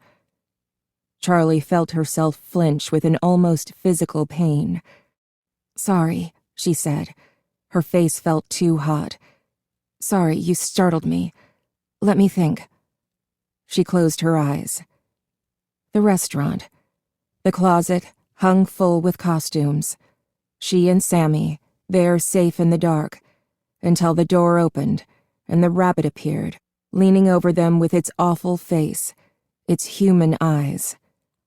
Charlie's heart was racing. She slowed her breathing and held out a hand. John took hold of it. She held on tight, as if he could anchor her. The rabbit leaning over them, the yellow teeth beneath the mask, and behind the rabbit. What was behind the rabbit? The restaurant was open. She could hear voices, people. There were more people in costumes. Other performers? Robots? No. She almost had it. Scarcely breathing, Charlie tried to coax out the thought, scared to frighten it away. Move slowly, speak softly. She had it, snatched it from the depths of her mind and held it wriggling in her fingers. Her eyes snapped open. "John, I know when it was," she said. Earlier that night, when they were still wide awake, the closet opened and her mother looked in.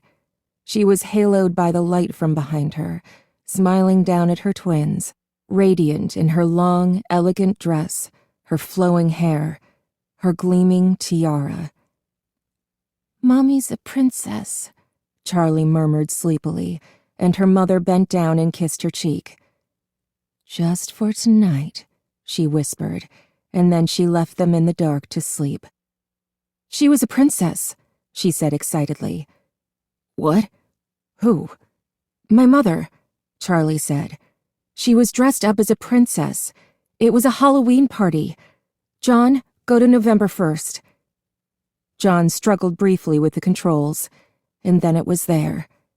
The headline was small, but it was on the front page of the paper on Monday, November 1st. Toddler snatched. Charlie turned away. John began to read aloud, and Charlie cut in, stopping him. "Don't," she said. "Just tell me if it has anything useful." He was quiet, and she stared anxiously at the door, waiting, tracing the knots in the false wood with her eyes. "There's a picture," he said finally. "You need to look." She leaned over his shoulder. The story had continued over an entire page inside, with pictures of the restaurant, of the family all together, and of her and of Sammy, though neither of the twins were named in the article. In the bottom left corner, there was a picture of her father and another man. Their arms were slung around each other's shoulders, and they were grinning happily. "John," Charlie said. "It says they were joint owners," John said quietly. "No," Charlie said, unable to take her eyes from the picture, from the face they both knew. Suddenly, the door behind them erupted in pounding from outside, and they both jumped. "Charlie? John? Are you in there?" "Marla," they said as one, and Charlie rushed to the door and threw it open. "Marla, what is it?" She was red-faced and breathless, and Harriet was anxiously hovering behind her. Marla's hair was wet. Water dripped down her face, but she did not wipe it away or even seem to notice. "I guess the rain started," Charlie thought, the mundane reflection drifting unbidden into her head despite her alarm. "He's gone! Jason's gone!" Marla cried. "What?" John said. "He's gone back to Freddy's. I know he has," she said. "He kept saying we should go back, that we shouldn't just be hanging around all day. I thought he was in another room, but I looked everywhere. I know that's where he is." She said it all in one breath and ended gasping, a faint, whining hum resonating under her breathing, a keening sound she seemed unable to stop making. "Oh no," Charlie said. "Come on," Marla pressed. She was jittering, vibrating. John put a hand on her shoulder as if to comfort her, and she shook her head. "Don't try to calm me down. Just come with me," she insisted, but there was no anger, only desperation. She turned and almost ran to the door. and John and Charlie followed with an apologetic look for the bemused librarian they left behind them. Chapter 9. Carlton opened his eyes, disoriented, his head stuffed tight with a massive, pulsing ache. He was half-sitting, stiffly propped against a wall, and he found he could not move his arms. His body was covered in little, random places of sharp pain and tingling numbness. He tried to shift away from the discomfort, but he was restrained somehow, and the little moves he could make just made new places hurt. He looked around the room, trying to get his bearings. It looked like a storage room. There were boxes along the walls, and discarded cans of paint and other cleaning supplies littered the floor, but there was more. There were piles of furry fabric everywhere. Carlton peered at them sleepily. He felt muzzy, like if he closed his eyes he could just fall back asleep so easily. No. He shook his head hard, trying to clear it, and yelped. "Oh no." He groaned as the throbbing in his head demanded attention, and his stomach flipped. He clenched his jaw and closed his eyes, waiting for the pounding and nausea to recede. Eventually they did, fading back to something almost manageable, and he opened his eyes again, starting over. This time his mind had cleared a little, and he looked down at his body to see his restraints. Oh no. He was wedged inside the heavy, barrel-shaped torso of a mascot costume, the headless top half of some kind of animal. His arms were trapped inside the torso section, pinned to his sides in an unnatural position by some sort of framework. The arms of the costume hung limp and empty from the sides. His legs stuck out incongruously from the bottom, looking small and thin in contrast. He could feel other things inside the mascot's torso, pieces of metal that pressed against his back and poked into him. He could feel raw patches on his skin, and he could not tell if the thing he felt trickling down his back was sweat or blood. Something was pressing into the sides of his neck. When he turned his head, whatever it was dug into his skin. The costume's fur was dirty and matted, a faded color that might once have been a bright blue, but was now only a bluish approximation of beige. He could see a head of the same color a few feet away, sitting on a cardboard box, and with a flicker of curiosity he looked at it, but he could not tell what it was supposed to be. It looked as if someone had been told, "Make an animal," and had done just that, careful not to make it look like any specific type of animal. He looked around the room, comprehension dawning. He knew where he was. The piles of fabric had faces. They were empty costumes, mascots from the restaurant, deflated, collapsed, and staring empty-eyed at him, like they wanted something. He looked around, trying to assess calmly, though his heart was fluttering alarmingly in his chest. The room was small, a single bulb overhead lighting it dimly and flickering ever so slightly, giving the place a disquieting impression of movement. A small metal desk fan, brown with rust, gently oscillated in the corner, but the air it blew was heavy with the stale sweat of costumes left unwashed for a decade. Carlton was too hot. The air felt too thick. He tried to stand, but without his arms he could not brace himself, and as he moved he felt another violent wave of nausea, and a sudden, angry surge of pain in his head. "I wouldn't do that," a raspy voice muttered. Carlton looked around, seeing no one. Then the door opened. It moved slowly, and somewhere beneath his terror, Carlton felt a twinge of impatience. "Who is it? Let me out of this," he said in panicked desperation. The door squealed like an injured animal as it glided open. Almost of its own accord, the frame empty. After a moment's pause, a yellow rabbit poked its head around the corner, its ears tilting at a jaunty angle. It was still for a moment, almost posing. Then it came in with a bouncing walk, graceful, with none of the stiff, mechanistic movements of the animatronic animal. It did a small dance step, spun, and took a deep bow. Then it reached up and took off its own head, revealing the man inside the costume. "I guess I shouldn't be surprised," Carlton said, his nerves triggering an automatic wisecrack. "Never trust a rabbit, I say." It didn't make sense. It wasn't funny, but the words were coming out of his mouth without any input from his brain. He still felt sick, his head still ached, but he had a sudden, visceral clarity. This is what happened to Michael. You are what happened to Michael. "Don't speak," Dave said. Carlton opened his mouth to answer back, but the smart remark died on his tongue when he saw the guard's face. He had seemed somehow faded when they met, depleted and ineffectual. But now, as he stood over Carlton in his absurd-looking rabbit costume, he looked different. His face was the same, technically, his gaunt features and sunken eyes, his skin that seemed to have worn thin, ready to snap from strain. But now there was a mean, undeniable strength in him, a rodentine vitality that Carlton recognized. It had occurred to Carlton years before that there were two types of nasty people. There were the obvious ones, like his 6th-grade English teacher who yelled and threw erasers, or the kid in 5th grade who picked fights with smaller children after school. That type was easy, their offenses public, brutal and undeniable.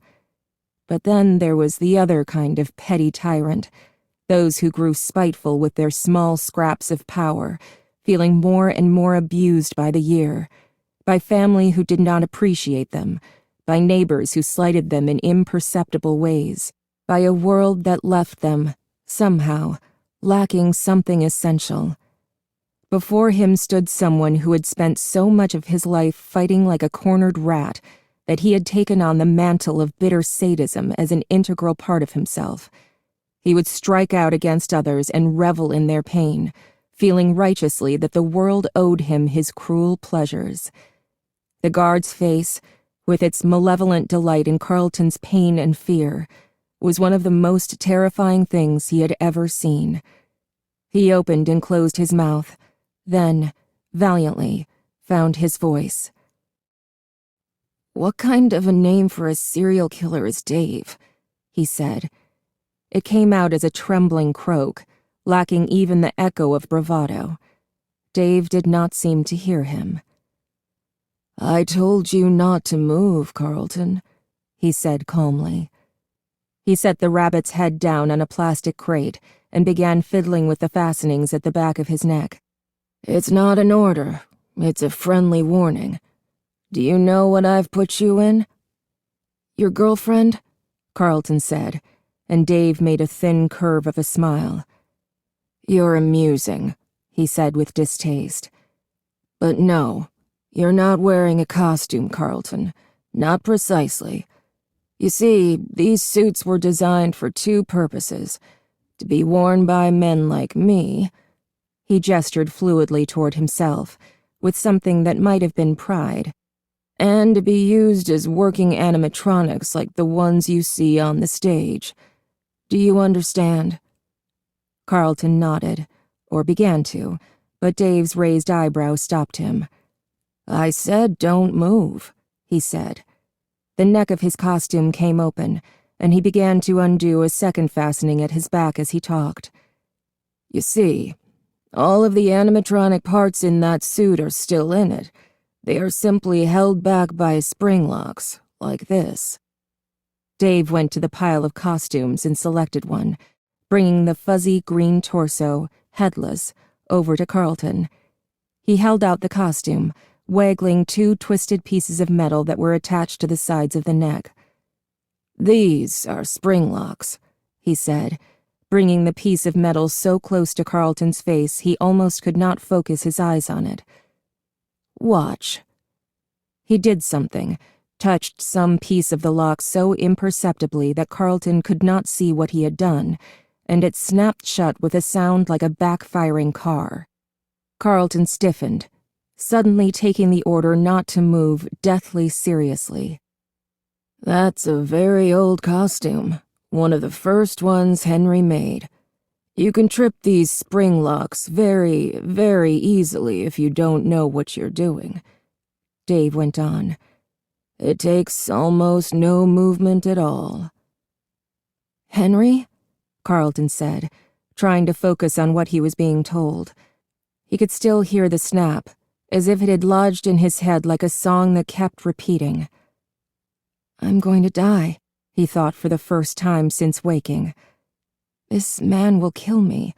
I will die. And then what? Will anyone even know?" He set his jaw and met Dave's eyes. "Who's Henry?" "Henry," Dave repeated. "Your friend Charlie's father." He looked surprised. "Did you not know that he made this place?" "Oh, right, well," Carlton said confusedly. "I just always thought of him as Charlie's dad." "Of course," Dave said, the kind of polite murmur people made when they didn't care.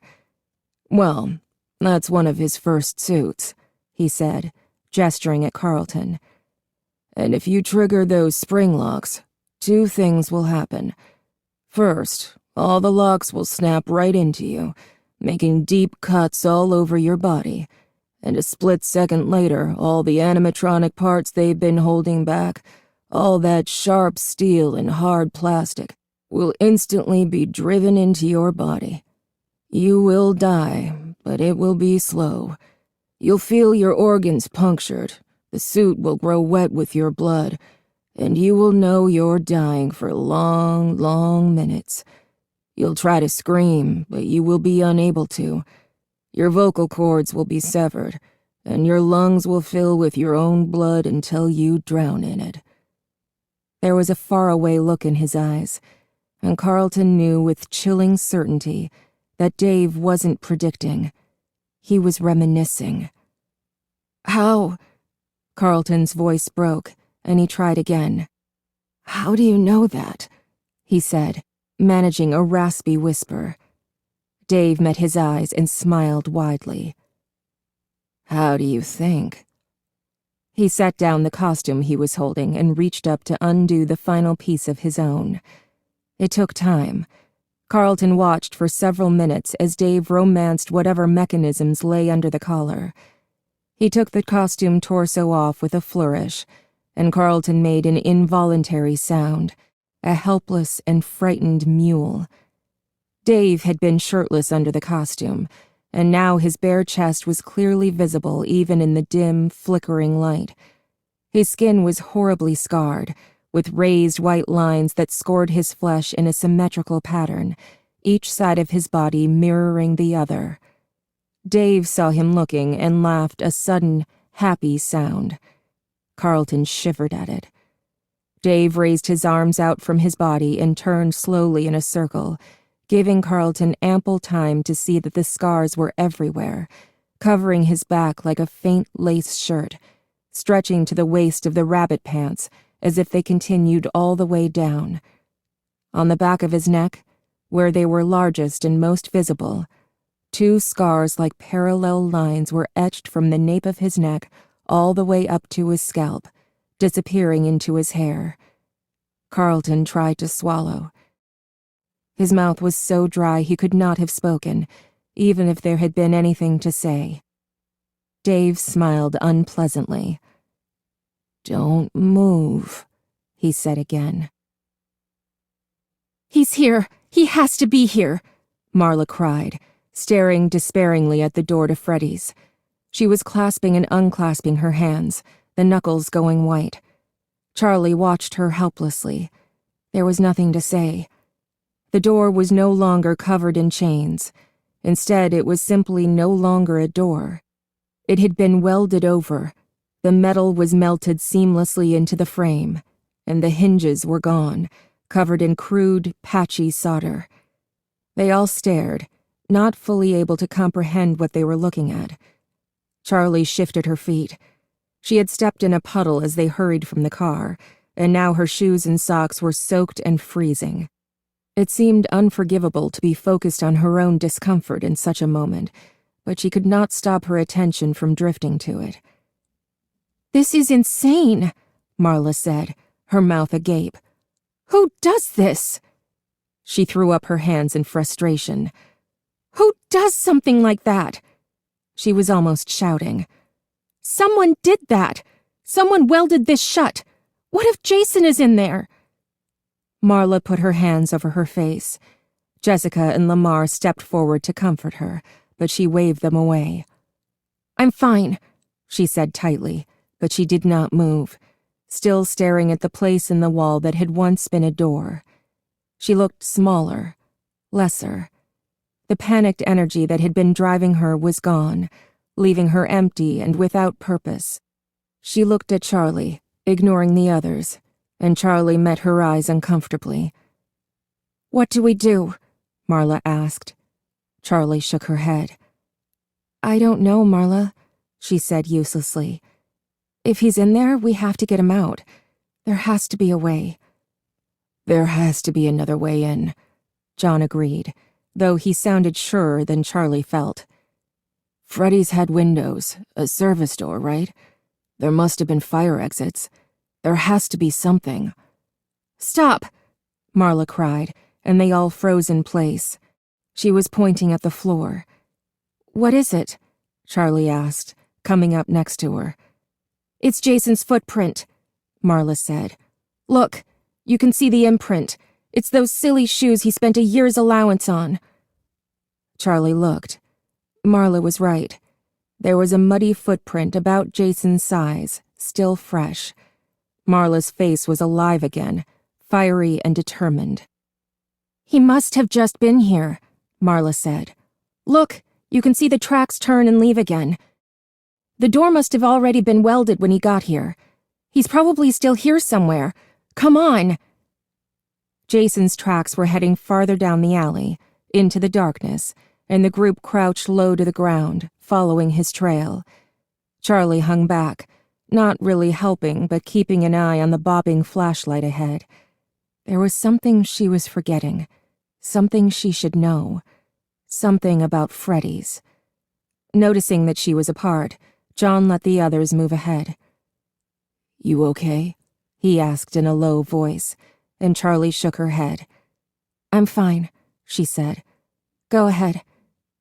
He waited for her to say more, but she was staring ahead into the dark. Another way in. "Found it!" Jessica's voice pierced the dark, and Charlie came back to herself and jogged to catch up to the others. Lamar had the flashlight again, and he was aiming it at an air vent close to the ground. The vent was old and rusty, and its covering lay flat on the ground amid scattered footprints and clumps of mud. "Jason, what are you doing?" Marla gasped and knelt beside the vent. "What are you thinking?" There was an edge to her voice, something teetering between panic and relief. "We have to go after him," she said. Charlie watched, dubious, but said nothing. It was John who spoke up. "It's too small," he said. "I don't think any of us will fit." Marla looked down at herself, then around at the others one by one, calculating. "Jessica," she said decisively. "Come on." "What?" Jessica looked to the side as if there might be another of her. "I don't think I'll fit, Marla." "You're the skinniest," Marla said shortly. "Just try, okay?" Jessica nodded and went to the vent, kneeling in the muddy concrete that was the alley's floor. She studied the hole in the wall for a moment and tried to squeeze in, but her shoulders barely cleared the space, and after a moment she pulled back out of breath. "Marla, I can't fit. I'm sorry," she said. "You can fit," Marla said. "Please, Jessica." Jessica looked back at the others, and when Charlie saw her face, it was almost white, harshly expressionless. She's claustrophobic, Charlie thought, but before she could speak, Jessica was back at the air vent, twisting herself, trying again to fit. "Please," Marla said again, and Jessica shot back out like something had bitten her. I can't, Marla, she said, her breathing shallow and fast, as if she had been running full out. I don't fit. There has to be another way in. Charlie stepped in, reaching her arm between Marla and Jessica as though breaking up a fight. Charlie closed her eyes, trying again to remember. She pictured the restaurant, trying to see it not as they had the last few days, but as it had been years before. The lights were bright. It was full of people. It used to get hot, stuffy, she said. In summer, it smelled like pizza and old French fry grease and sweaty kids, and my dad would say, "That's it." He would say, "Whose brilliant idea was it to put a skylight in a closet?" She finished triumphantly, relieved. She could picture the little supply room with the open roof. She and Sammy would sneak away and sit in there for a few minutes, enjoying the small stream of fresh air that filtered down from outside. "So that's it. Let's get to the roof," John said, breaking Charlie's drift into memory. "What roof?" Marla said, studying the top of the closed hall. She was no longer in a full-blown panic, reassured by evidence that Jason was still alive, but her anxiety was still palpable. Her glance darted constantly around the little group, as if her little brother might suddenly appear from the shadows.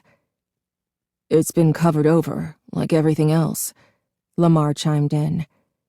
"Maybe not," Charlie said. "The roof of the mall is pretty high. I bet there's a crawl space at least." "A crawl space?" John said excitedly. "You mean a crawl space between the roof of Freddy's and the roof of the mall? Up there?" He stared up into the darkness for a moment. "A crawl space," he repeated, his voice a little meeker. Charlie was busy studying the ceiling of the corridor, measuring it in her head against what they had seen of the outside of the building. It was different, she was sure of it. "This isn't the roof to the mall. It's not high enough," she said, feeling a spark of encouragement. She set off briskly down the hall, not waiting for the others. They followed, trailing behind her, and the space above her suddenly became illuminated as Lamar caught up and cast the beam of the flashlight upward. Charlie was going back and forth, looking from wall to ceiling and back again, while trying to picture the space outside. "The ceiling of this hall is probably level with the roof of Freddy's." Jessica's voice came from behind Charlie, who startled briefly. She had been so intent on her pursuit she had lost track of her friends. "We have to get up there," Charlie said, turning back to the group expectantly. They looked blankly at her for a second. Then Lamar's arm moved reflexively, like he was about to raise his hand. He caught himself and cleared his throat instead. "I hate to point out the obvious, but," Lamar said, gesturing. About 10 feet ahead of them, a maintenance ladder rested against the old brick. Charlie grinned and hurried to the ladder, waving for John to follow. They grabbed it together. It was heavy, metal, and covered with spatters of paint, but it was manageable to carry. When Charlie had a firm grip on one side of the ladder, she turned her face back to the ceiling, searching. "There is probably a hole or a hatch or something," she said. "A hole or a hatch or something?" John echoed with a half-smile as he lifted the other end of the ladder. "Do you have a better idea? Now come on." She jerked the ladder forward so hard John stumbled and almost fell. They moved slowly. With only one flashlight, they could not see where they were going and examine the walls at the same time, so every few yards they stopped for Lamar to run the light back and forth across the place where the brick wall met the dripping ceiling of the makeshift hallway. Though it slowed them down, Charlie was grateful for the brakes. The ladder, industrial metal, was heavy. She could have asked the others to switch off, but it felt essential somehow that she be part of the physical process. She wanted to help. Marla's agitation was growing as they went, and after a few rounds of move and scan, she started calling Jason's name softly. "Jason? Jason, can you hear me?" "He's inside," John said shortly. He can't hear you." His voice was strained with the weight of the ladder. He had the wider end, and he sounded almost snappish. Marla glared at him. "You don't know that." "Marla, stop it," Jessica said. "We're doing everything we can." Marla didn't answer. A few minutes later, they came to the end of the alley. "So now what?" John said. "I don't know," Charlie said, puzzled. "I was positive that we would find something." "Is that the way life usually works for you?" John teased, raising an eyebrow at her. From down the hall, Lamar let out a triumphant cry. "Found it!" Marla took off toward him at a run, and Jessica followed a little more cautiously behind, wary of obstacles in the dark. Charlie gave John a wink and picked up the ladder again.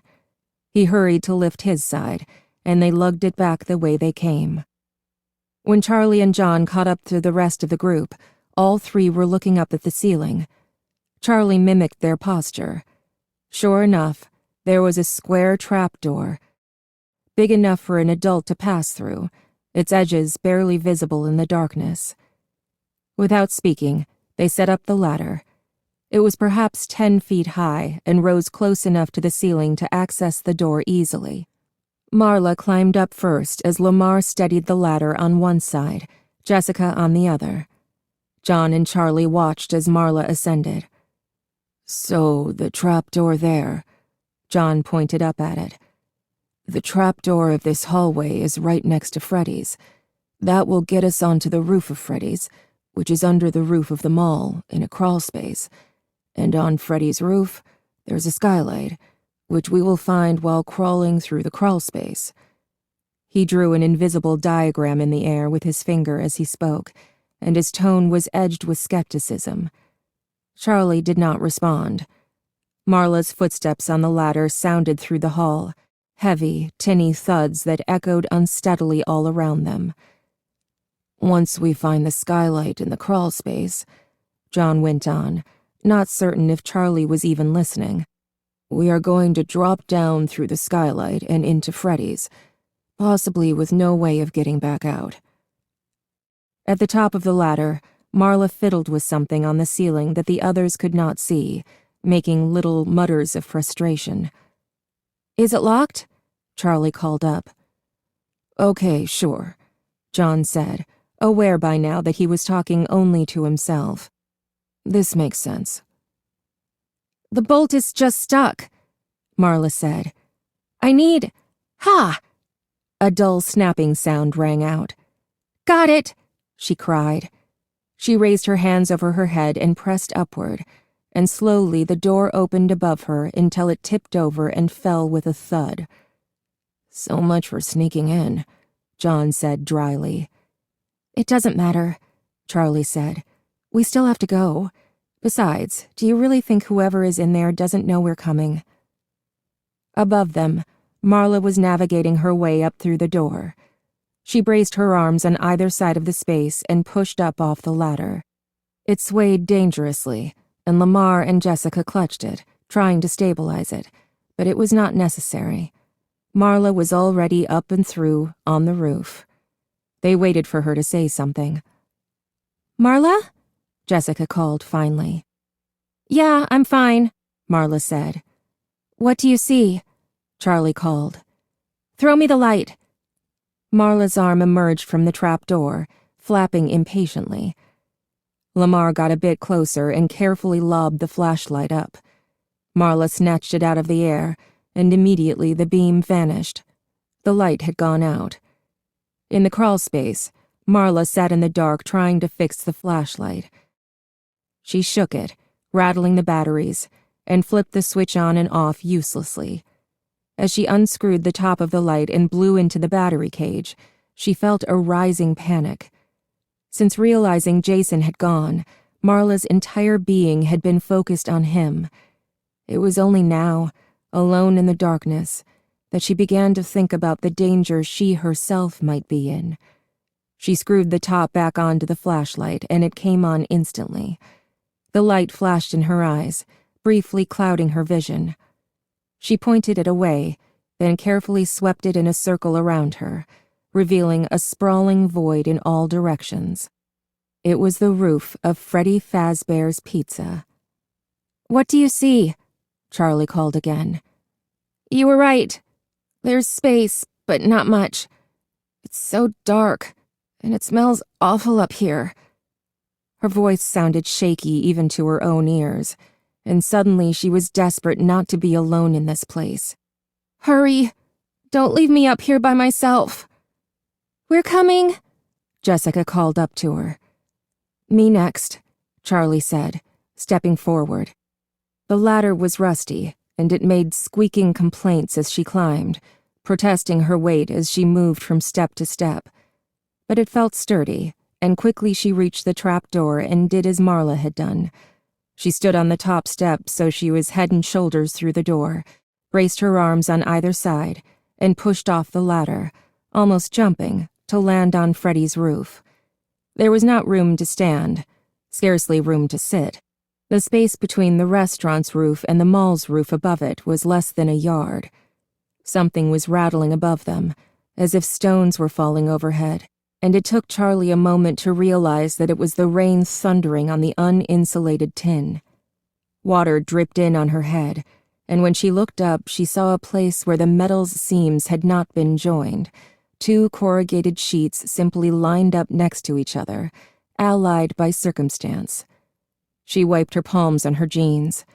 The shingles of the roof were wet, and her hands were covered in grit, dust, and something slick and more unpleasant. She looked toward Marla, who was a few feet away. "Here, come on. Get out of their way," Marla said, motioning her over, and Charlie hurried on her hands and knees. Jessica's head appeared in the trap door, and carefully she made her way up into the crawl space. Safely on the roof, Jessica looked around as if gauging something. Concerned, Charlie remembered her fear in the air vent, but Jessica took a long, deep breath. "I can handle this," she said, though she did not sound as if she believed her own words. A moment later,